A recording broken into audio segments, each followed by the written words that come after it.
sa pagbuo ng ibang language. Isang proseso sa pamamagitan ng mga henerasyon at mga siglo. Okay?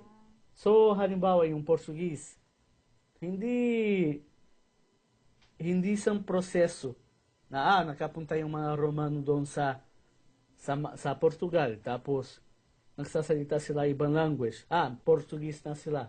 Hindi.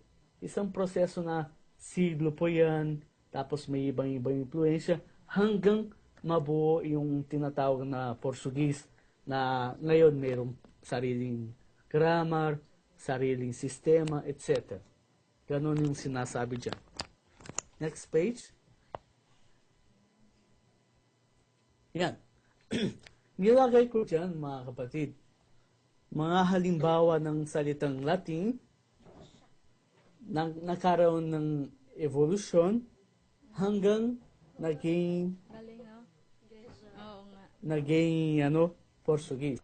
So nilagay ko dyan mga halimbawa ng salitang mula sa Latin sa proseso ng evolution niya, proseso de evolução niya, hanggang até Portuguese, no?